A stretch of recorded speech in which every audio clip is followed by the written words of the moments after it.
He's known as the King of Bling and Iceman. That was the original bling.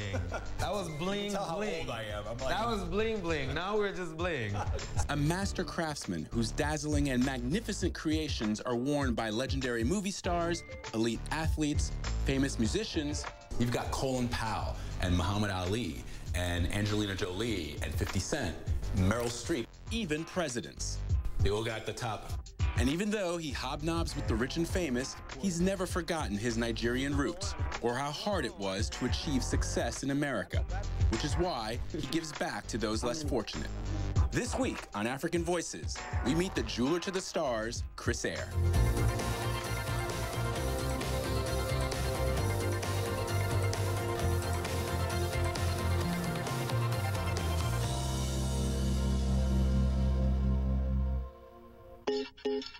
Shakespeare wrote, "All that glitters is not gold," and in a way, he was right. Because if you visit Aire's shop in Beverly Hills, California, you'll see glittering diamonds, sapphires, rubies, and other precious stones and metals encrusted in watches, rings, bracelets, and anything else he can come up with. I see the world in a very unique way. I can look at something that's been around for a long time and still have a new interpretation to it.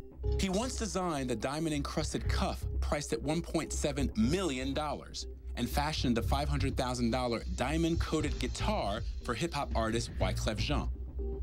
He says inspiration can come from anywhere, at any time. I see a painting and I'm inspired, or I look at a little kid doing something. I look at trees sometimes, I'm inspired, or I look at old, art. Like the African bead chain, which I'm wearing here, is one of our, a best-selling neck chains, was actually inspired just by looking at the African beads, and which is why I, named it the African bead chain, and then I put my own twist on it. Going his own way as a child growing up in Edo State, Nigeria, didn't always sit well with his parents, especially his father.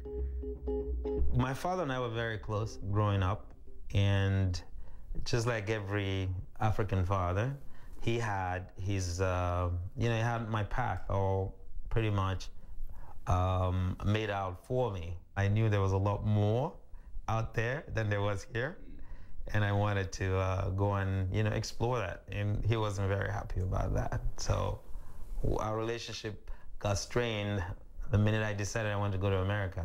How difficult is it in African society to go against what your father or your mother has planned for you? We're in Africa. Africa is a very we're extremely family oriented, and Nigeria is extremely traditional. And my culture, which is the Asian culture, is even more so. So going against the grain is not something that is embraced.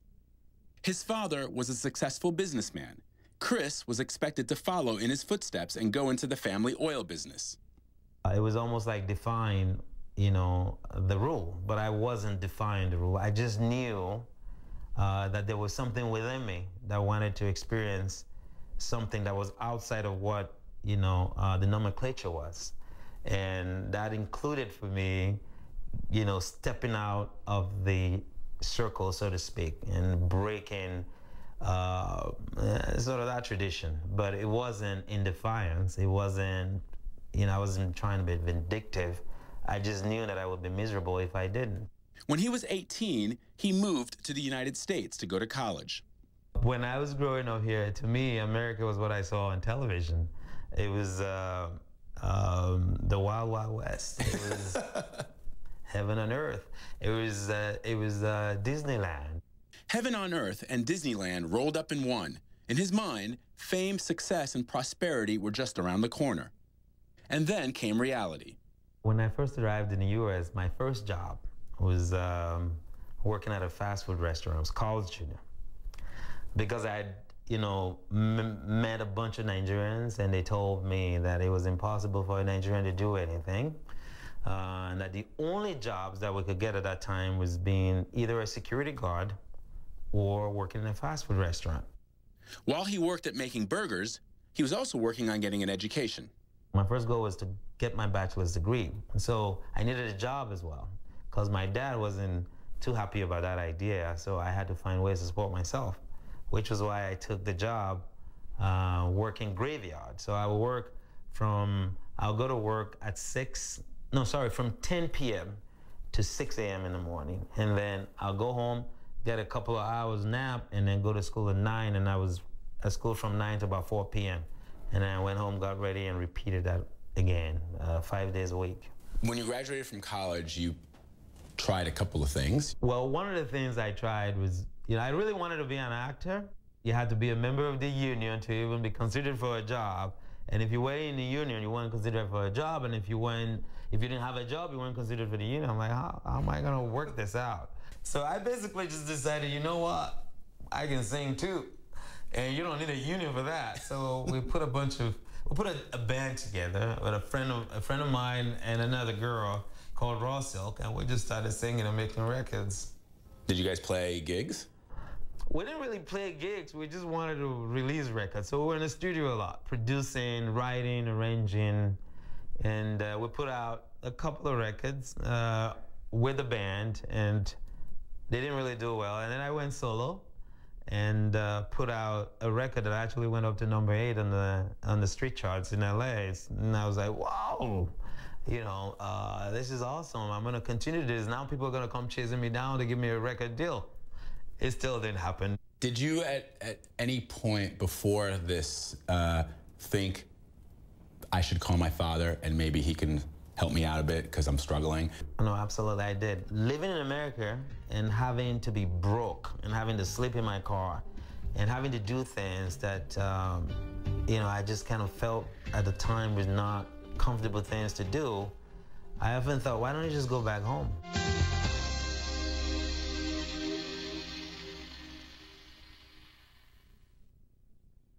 Her logo may be understated, but her self-made accessories empire stretches across the globe, and her handbags have decorated royalty and Tinseltown alike. This week on Talk Asia, Anya Heinmarch opens up about mixing her work and personal life. You work very closely with your husband. Well, I mean, I love it. It's like being with your best friend all day for me. I think he would raise his eyes to heaven if he was sitting here. Talk Asia, Sunday, only on CNN.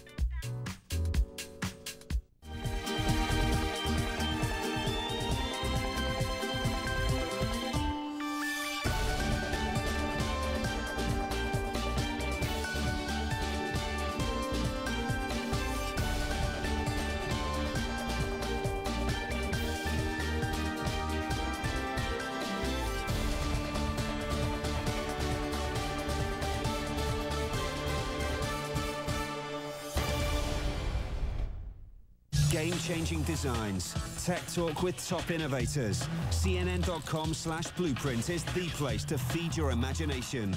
New revolutionary products that could change your world. A place where cutting-edge ideas run wild and where experts give their perspective to a new generation. It's an entrancing idea, and I think it's got commercial potential. Step into the future at CNN.com/blueprint.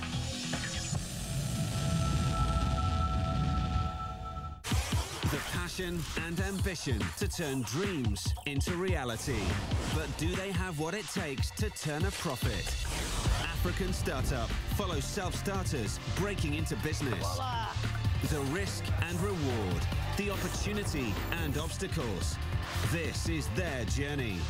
African Startup, now open for business. Wednesdays in Global Exchange, only on CNN.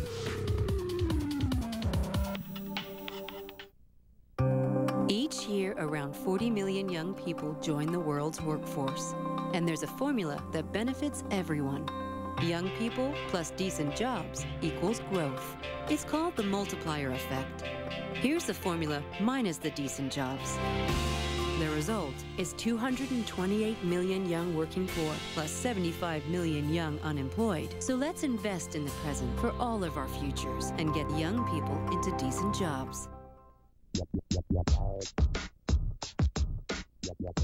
Chris Aire has been dazzling clients with his jewelry designs for almost 20 years. That's the watch.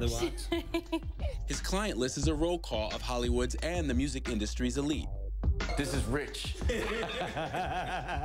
But when he first came to America from his native Nigeria, life wasn't easy. At one point, he thought about bowing to his father's wishes and returning home to take a job in the family business.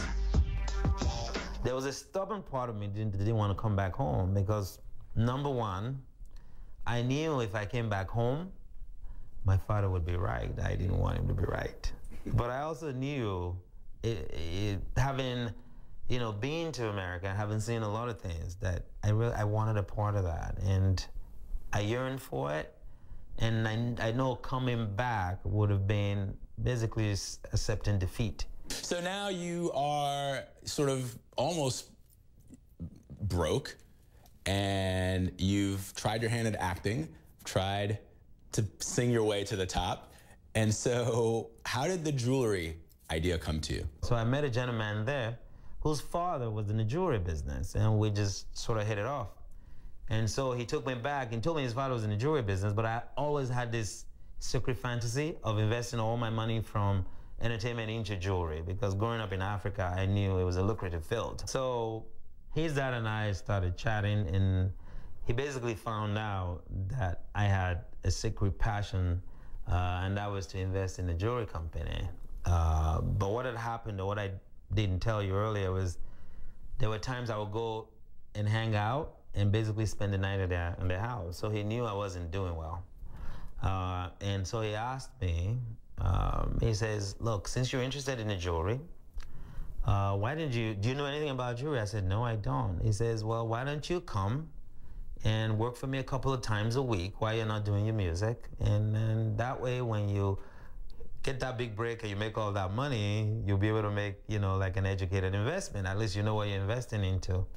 6 years later, he had saved about $5,000. Just like he did as a teenager, he decided to strike out on his own. I knew it was another challenge, but I was very confident in my faith because I believe whatever it is that puts the inspiration in your mind, has within it his own fulfillment.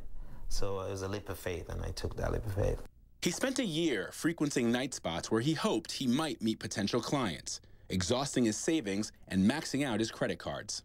And then it happened. My first big break came when I met Gary Payton, the basketball player who played for Seattle Supersonics at the time. And how did he contribute to that big break? I was just hanging out at a hotel waiting for him because I knew he was going to be there. And when he came down with the press rush that he had, he would have been justified in saying, hey, man, get out of my way. He invited me to come to a charity event in Miami. I lived in LA, which is about a 4.5-hour flight. And I went, to see him, and he gave me that very first big order, which really inspired me. When you decided to go to Miami from LA, did you think that you might not get a sale? I couldn't really afford the flight ticket, so I had to max out my credit card to do that, in hopes that I would at least get something, and then I'll be able to take care of that and other things. But as I told you, that sale transformed my life, because not only did I pay for the flight ticket, I had enough, to start building and doing a bunch of my own collection.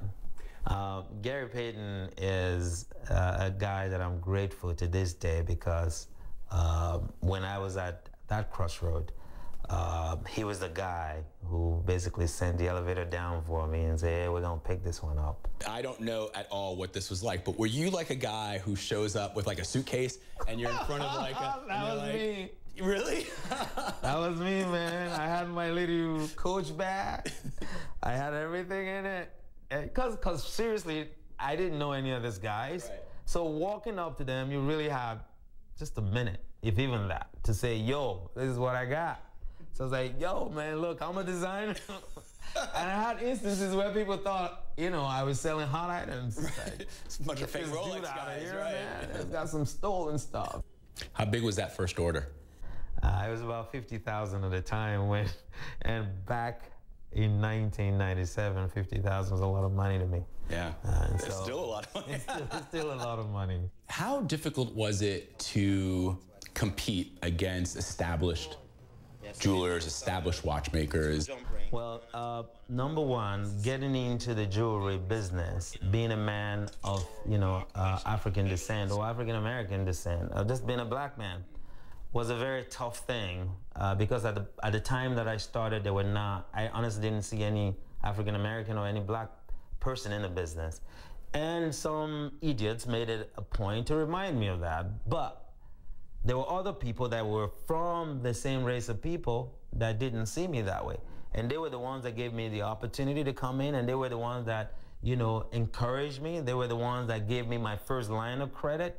They were the ones that, said, you know what, you're a good kid, you're creative, you're gifted, we're gonna give you an opportunity. So why it was difficult on one hand, it was also an advantage on the other, because the minute I broke through those barriers, it became, oh, wow, really, wow. So every disadvantage that you have can be turned into an advantage if you don't look at it that way. That approach, coupled with his unique and creative designs, began to win him more clients. I try to listen to what people want, because sometimes what we articulate is sort of different from what we want, because we articulate whatever we want based on our field of experience and knowledge. And because this is something that I live and breathe, for someone who doesn't live and breathe it, I kind of feel like I have an advantage. And one of the things that I enjoy is really more the creative process. And I love challenges. I love when people tell me you can't do it.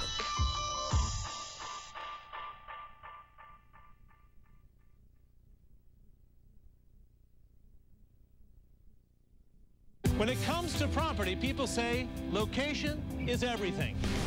But what if you want to develop an emerging market? How do you spot the next hot address? And what defines prime real estate? Every week on 1 Square Meter, join me as we go into the property business. We'll explore the latest building designs, talk to those driving growth, and find out where investors are moving in next. 1 Square Meter, Tuesdays in Global Exchange, only on CNN in association with MR.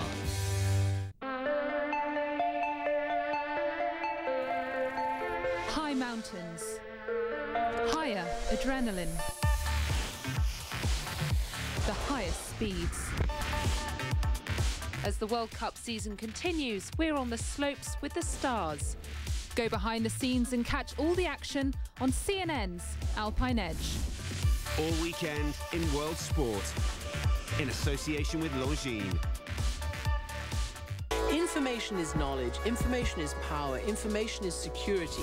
And I strongly believe our viewers, people all over the world, have real questions of their own. They want to know what's happening in their world, what it means to them, how it'll affect them. And so it's really up to us, once we get elected officials or anybody in public positions in front of us, to keep up the persistence to get out of them really what we're searching for. Christiane Amanpour, asking questions that help you make sense of the world. Amanpour, weekdays on CNN.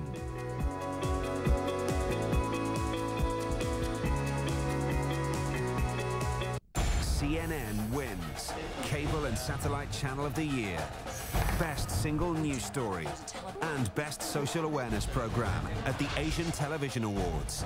This is CNN.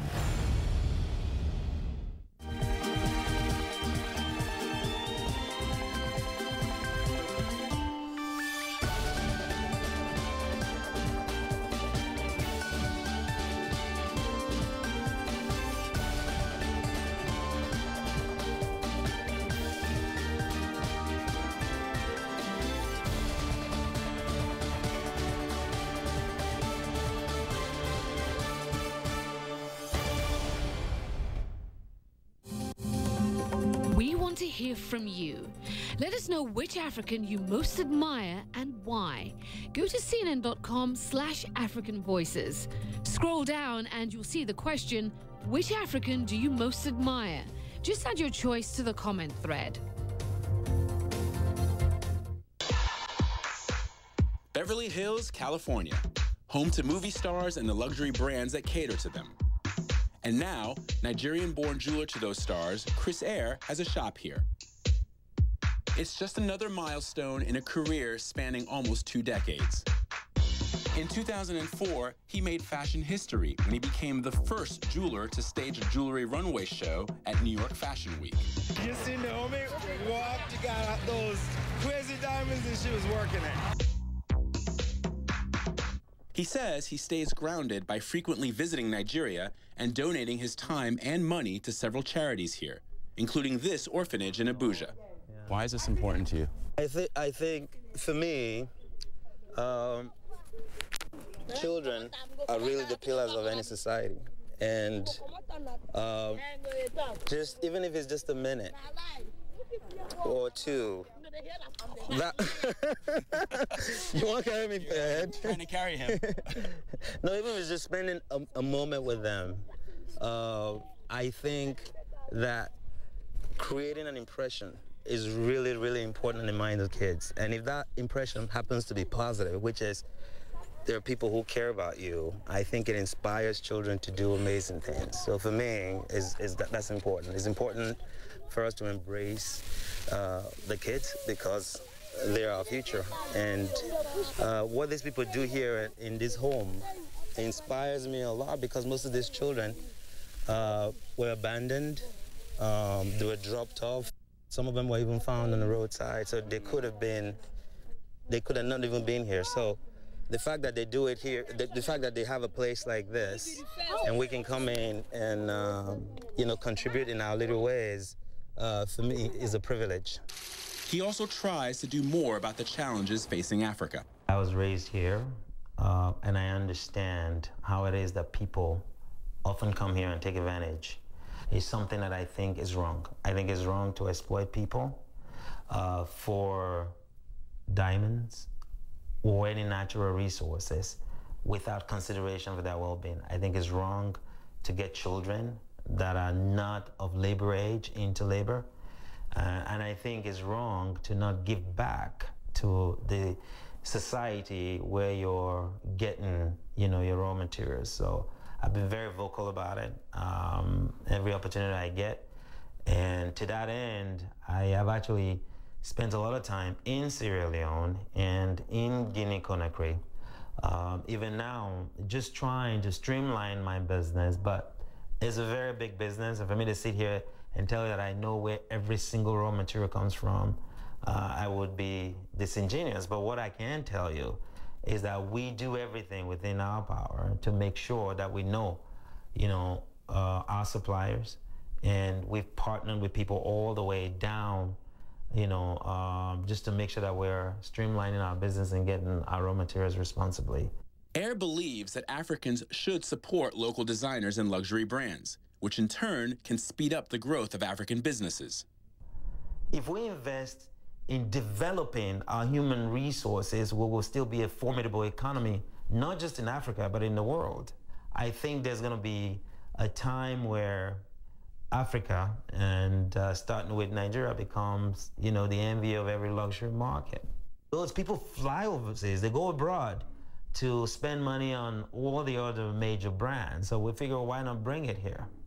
And the thing that fascinates me and excites me a lot right now is that I feel like Africans are starting to realize that if all the Europeans did not support their, emerging designers and their brand, you would not have a Chanel, you would not have a Louis Vuitton. So they're looking at African designers and, realizing we have to embrace our own, and we need to support our own so that the next Louis Vuitton or Chanel comes out of Africa. And so we are positioning ourselves to be that breakout brand from Africa. And while there are challenges to starting a business in many African countries, Aire says perseverance and passion are the keys to success. The African, brands that basically started here, my advice to them is to not be discouraged by that. Understand that a Tiffany, a Louis Vuitton, or a Chanel invested a lot of resources in creating the hype around their brand and getting people to aspire to it. People will start to see your passion for what you do, and you will be able to, get people to invest in you. And now, with that investment, you can do the same type of beautiful ads that, you know, Tiffany does, Louis Vuitton does, or Chanel does. And people can look at you and be like, you know what? That's an African. That's the thing about Africans. We are very proud. But we're not just willing to give that pride away without you earning it. But once you earn it, it's like, that's an African. That's my brother. You've gone from flipping burgers to running a jewelry empire. How do you look at your life up till now? Sometimes I still pinch myself, believe it or not. But I give a lot of credit to the Almighty God for my faith. But I don't feel like I've done it yet. I feel like, just like I told you, I'm here positioning our company to take advantage of the massive growth that I anticipate is going to happen here in Africa. So I'm always still challenging myself, but I'm extremely grateful because I consider it a privilege. If I could go from working in a fast food restaurant, sleeping on the street, to living a pretty comfortable life and being admired by a lot of people in the world, I know that couldn't be by my grace. Did your father live to see your success? Yes, he did. My father died about 11 years ago, and he lived the last 8 months of his life in the United States, and he spent most of that time with me. And he told me how extremely proud he was of me, and that I reminded him so much of himself, and that he's really proud that I made the decision that I made, and you know, he's just grateful to call me to call me his son. And just as I was very grateful to, you know, I still am to call him my father, because he gave me you know, the foundation. When my brothers and sisters were out playing around, I hung out with my dad. As a kid, he was my mini god. I wanted to be him. It meant a lot to me that he got to see that, and we got to hang out before he moved on.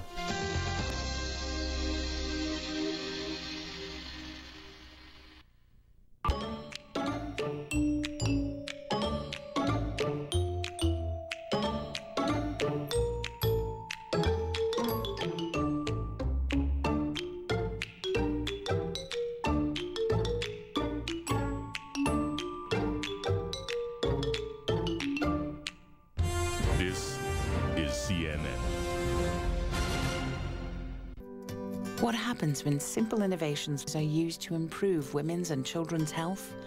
Lives are saved, healthy communities grow, economies develop. I'm expecting my first child. I want us both to survive. In India, over 50,000 women die in childbirth each year. Now a new kind of hospital provides affordable and quality care for vulnerable women. More than 10,000 women have given birth safely and cheaply in these hospitals. I need to survive this pregnancy to help my family. I pray for my child to be born healthy.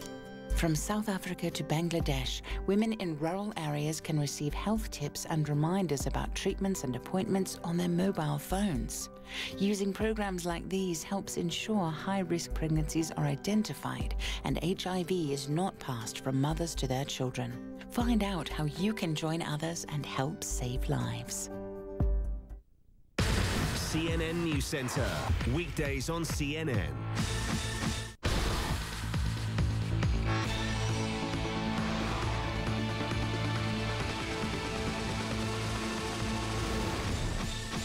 I like to have my voice heard. I'm an independent thinker. 80% of Americans live in check by check. What's happened to the federal deficit? Tired of the partisanship.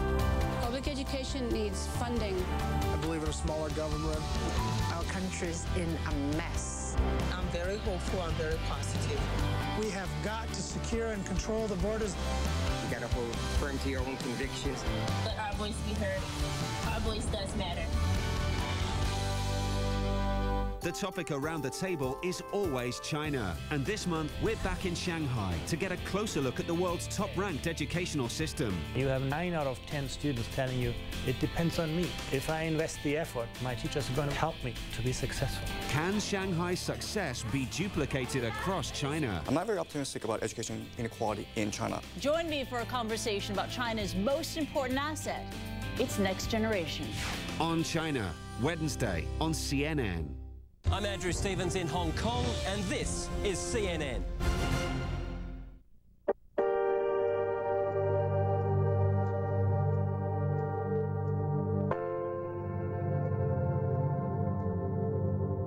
I think we can put forward a strong case that the roots of apartheid went back to the end of the 19th century. So the British put all kind of legislation on the laws books to force the Africans into the gold mines.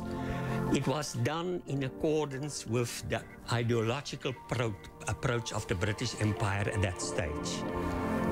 Social Darwinism, the ideas of Herbert Spencer, that Africans and people of Australia, New Zealand, etc., were people of a lesser breed. The Union of South